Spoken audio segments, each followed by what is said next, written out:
Hello, everybody. Scott Golden here. Better late than never with Monday's Raw Report for the, 9th of November, 2020. Keep saying this show gets worse and worse by the week. It's almost comical at this point. I watch waiting for the show to get worse. I mean, that's just what I do now. Because I don't have faith that WWE shows are going to get better. I expect one out of the three shows a week to be decent or watchable. That's where I am at this particular moment. Anyway, we open with the Miz TV, Miz and Morrison. Morrison comes out to his own music. He basically acts like Miz's flunky. They plug the flow, and in the flow of what they're doing, they plug the show and the main event. Randy Orton comes out, or Orton says he didn't appreciate that Miz thought his show was the most important thing on the show, and Morton accuses Miz of calling Stanford to put him in the situation because the briefcase is the only way he's going to be relevant. Orton said they kicked Miz out of the locker room years ago, and that he should still be out of it. He then said that Morrison went and played in the minor leagues. New Day interrupts. They thought this was funny that the men in the ring were going off on each other. They wanted to get in the ring and laugh at them. And New Day hits the ring. Orton gives Kingston an RKO. Miz and Morrison toss Woods from the ring. McIntyre sprints out there, makes a run for it.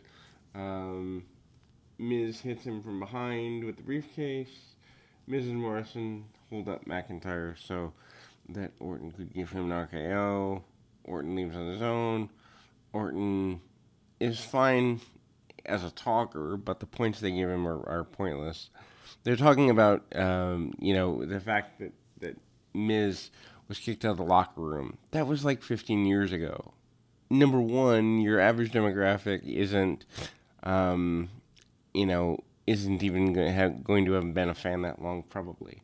And if they are, then chances are something that small isn't going to be something they remember straight off. Secondly, Morrison being called minor league. Well, gee, that a guy on your national television program would leave to be minor league says something about your company we probably don't want to acknowledge or draw attention to. Thirdly, New Day hits the ring and looks like losers. Fourthly, Miz with the briefcase doesn't really get over on anybody. Anyway, next up, we've got the first match of the night, triple threat with Matt Riddle, Elias, and Jeff Hardy. They go just under 9 minutes.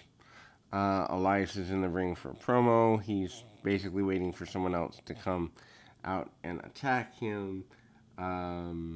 He plays, and he finally gets interrupted by Hardy, almost as if Hardy misses his cue. Matt Riddle loses his first name.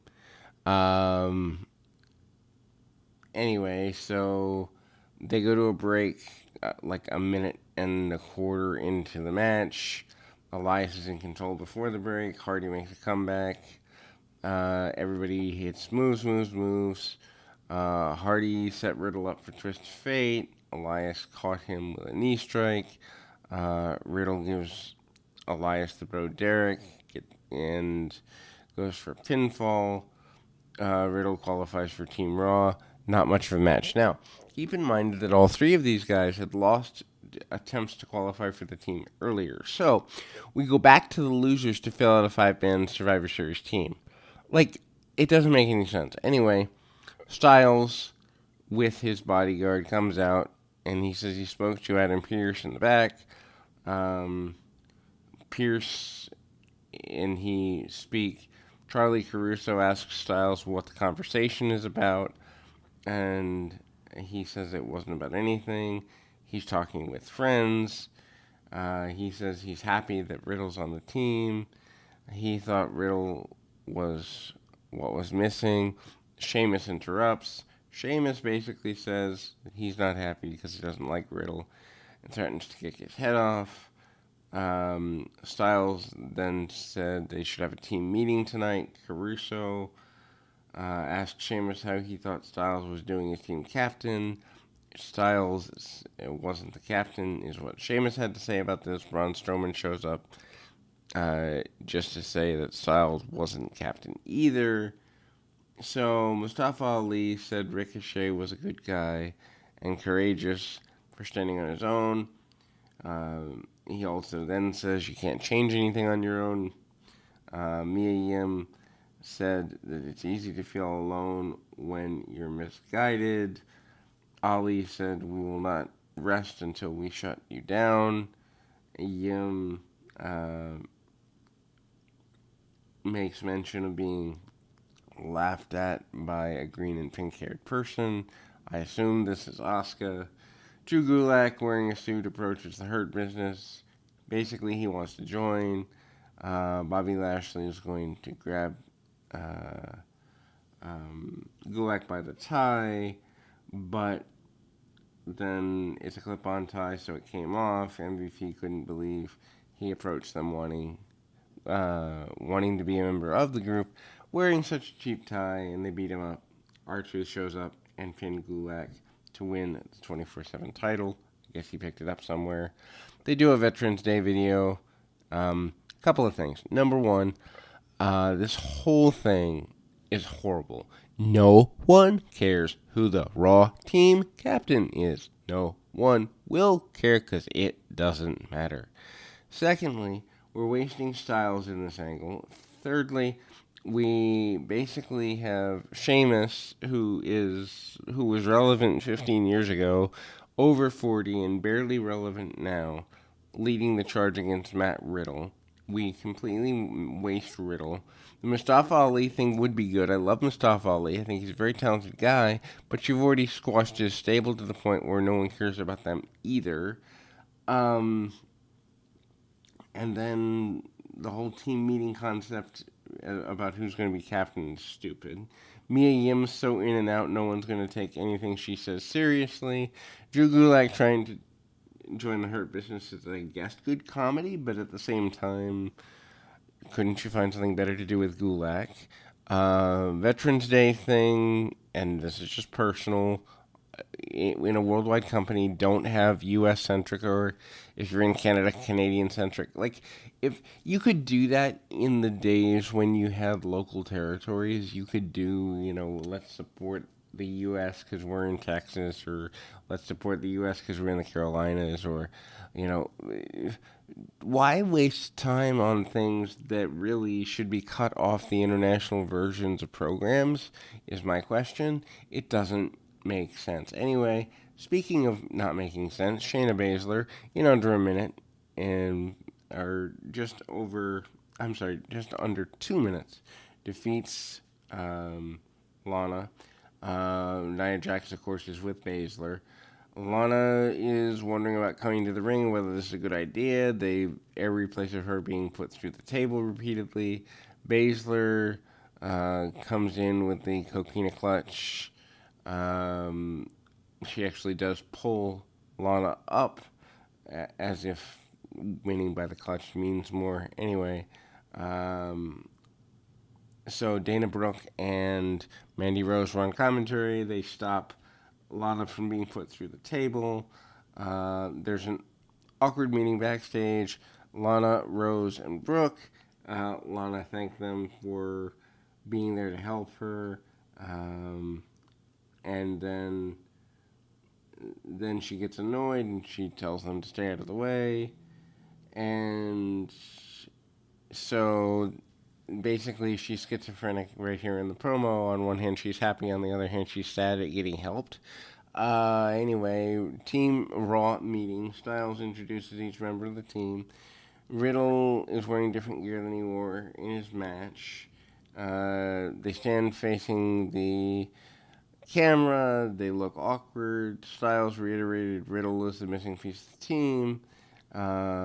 He says they need code names. Keith Lee has wished a happy birthday. I guess it's his birthday. Riddle says Styles was Skipper. Sheamus is Fireface. Sheamus is not a fan of this, by the way. Riddle's name, according to Sheamus, should be Dopey. And then Riddle says that Sheamus is in fact right. Styles stops this from continuing. He mentions that Jey Uso over on SmackDown's on a roll, and Seth Rollins and Kevin Owens and Baron Corbin are all a big deal. Styles called himself the captain again, which almost leads to them coming to blows. Styles cut them off and said he spoke to Pierce. And Sheamus and Strowman against Riddle and Lee is scheduled for later. Styles is the special referee. So we have a Raw team that's supposed to represent Raw, and they're all going to, I don't know, fight. Everybody in this is just an angle anyway. So we go 12 and a half, almost just about 12 and a half minutes into this tag match. The tag match itself was fine, I guess, although it literally just killed time and it means absolutely nothing. Keith Lee and Matt Riddle, good team. And if you've never seen their independent work against each other, really enjoyable stuff. Against Braun Strowman and Sheamus, nobody cares. Anyway, Strowman and Sheamus beat on Riddle for a while. Riddle kicks Styles by accident. Styles can't count, and Sheamus puts Riddle in a schoolboy. Sheamus gets in Styles' face. Riddle tries another kick. Sheamus ducks, and Styles gets kicked a second time. Ha ha ha. What amazing comedy here in 2020. Strowman and Lee run out. Styles somehow gets beat up and crushed. This leads to the bodyguard getting in the ring, which led to a break.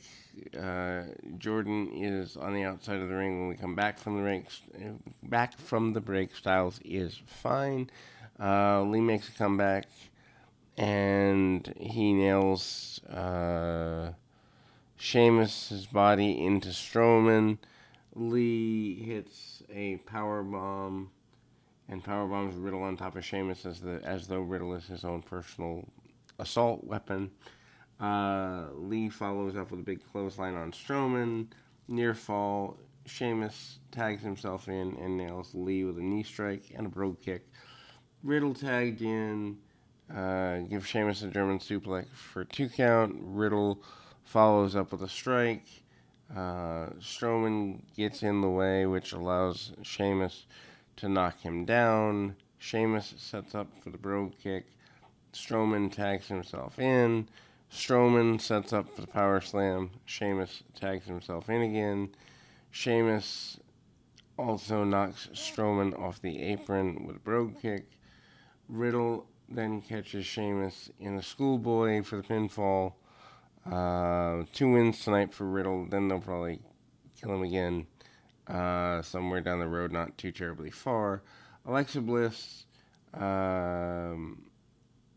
she's picking flower petals in the back. She's approached by Nikki Cross. Bliss is happy to see her for the first time in a while. Cross reminds her that she saw her last week.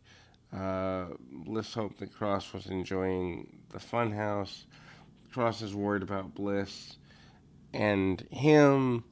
Cross says she's there for her and said Bliss needs to choose between Nikki Cross and The Fiend. Bliss blows the petals in her face and says she chooses him. Bliss laughs and walks off. This is horrible. Caruso said that Shelton Benjamin and Cedric Alexander would face the New Day for the tag titles next week. I'm halfway interested in that match. They could do good stuff with it. MVP and Lashley come out. MVP said Benjamin and Alexander would win the tag titles, and Lashley would make short work of Sami Zayn. Titus O'Neil interrupts. He said that he was disrespected not too long ago. MVP says he has respect for him and offers him an opportunity to walk away or face the consequences. O'Neil refused and questioned Lashley's pride, considering that he never defends the title. Lashley offers to fight him in a match right now. Then Lashley squashes him in just over 1 minute. Hits a spear and a hurt lock, and then we're done. Um, I mean, it's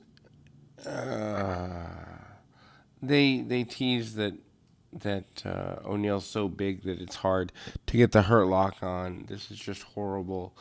Anyway, um, ref calls for the bell in the whole thing. Um, O'Neill is tapping anyway, and Lashley locks on the hold and steps away from the ropes, and the referee calls for the bell, even though O'Neill is tapping the entire time. This makes the referee look stupid. Sheamus is angry and complains about the match to McIntyre. McIntyre said he should avoid the brogue kicking his teammates. Sheamus then says he hates his teammates as much as McIntyre hates his. McIntyre starts doing the New Day Rocks clap, and Sheamus calls him nuts. This is just more goofiness. Uh, they reminisce about teaming together and drinking kegs years ago. Sheamus ends up calming down. Sheamus wished him luck and said they could go for beers later. McIntyre said they could have more than a few pints when he wins the title back. This is a drop for McIntyre. Why is he hanging out with old man Sheamus? Anyway, non-title match here. Asuka defeats Nia Jax with Shayna Baszler in just under 8 minutes by disqualification. Asuka nails Jax with the Asuka lock, but Baszler runs in with a DQ. Jackson Baszler beat up Rose and Brooks and Alana, who are watching ringside after they get involved. By the way, all this starts the third hour. Lana gets put through a table again for like the 6th, 7th, 8th time, whatever it is. Jax tells Lana she was dragging them down. Sarah interviews Truth about having to defend the title in a 7-way match. I guess later in the program. Truth doesn't seem to understand this. Truth does some awkward attempts at comedy. He goes to the ring when his match starts. Starts playing. His music starts playing. Angel Garza promo says that he wants to be the love of every woman on the planet, I guess, or something like that. Anyway, Akira Tozawa defeats R-Truth, Drew Gulak, Grand Metalik, Lince Dorado, Eric, and Tucker to win the 24/7 championship in, get this, 24 seconds. Basically, everyone else except the two involved in the finish are brawling, and the finish happens. Everyone pins each other, so where you end up is Eric beats Tozawa, Gulak beats Eric, Tucker beats Gulak, Gulak beats Tucker, Tucker beats Gulak, Grand Metalik beat Tucker, Lince Dorado beat Grand Metalik, and Truth beat Lince Dorado. They all run after Truth, and that's the 24/7 championship segment for this week. Anyway, move into a really, really good match here. In just under 14 minutes, Mustafa Ali, with Retribution, defeats Ricochet. Ricochet sends Ali to the apron. It's a Rana. Retribution gets in to distract him. They cut to a break. And then Ali uses a neckbreaker after the break. Ricochet comes back with a suplex. They trade counters. Ricochet hits a Northern Light suplex and floated over into a brainbuster. At a near fall, Ali followed with a great looking backstabber. Off the top for near fall, Ali taunts and slaps Ricochet, who fired back with a forearm and a reverse Rana. Ricochet does a springboard corkscrew dive onto Retribution on the outside, minus He does not hit Mia Yim because that would be men-on-woman violence, and WWE doesn't allow that these days. They used to, but they don't anymore. Anyway, Ricochet tries a Phoenix Splash. Ali moves, applies the Coquina Clutch, which seems to be a popular move. I assume that means Samoa Joe is retired since they keep using his move. And anyway, uh, Ricochet passes out, and the ref calls for the bell. Ali wins. Decent match. Pierce tells Orton that he will defend the title against McIntyre on Raw next week. Orton shoves Pierce against the wall. Pierce says he's just the messenger. Orton tells him to tell the staff they can kiss off. Six-man match to end the program. Drew McIntyre and New Day defeat Randy Orton, Miz, and Morrison in just under 13 and a quarter minutes. New Day takes out Miz and Morrison early with dives. McIntyre taunts Orton, watching from ringside. They go to a break at less than 3 minutes. Heels take control over Woods after the break. Miz wants to tag on Orton but didn't get it. And then Miz uses kicks in the corner. Woods comes back with a clothesline and tags in McIntyre. McIntyre handed out suplexes before suplexing both Miz and Morrison at the same time, which was an impressive spot. McIntyre gives Morrison a neckbreaker and a future shock DDT as he's staring at Orton. McIntyre sets up for the Claymore kick, but decides to slide Morrison over in the corner so Orton could tag in. Orton tees tagging in, but doesn't. Morrison tries a schoolboy with his feet on the ropes. Woods pushes his feet off. Miz took out Woods, while Morrison wiped out Kingston with a dive. Miz tries a sneak attack. McIntyre gives him a spine buster, and Morrison gets hit with a headbutt.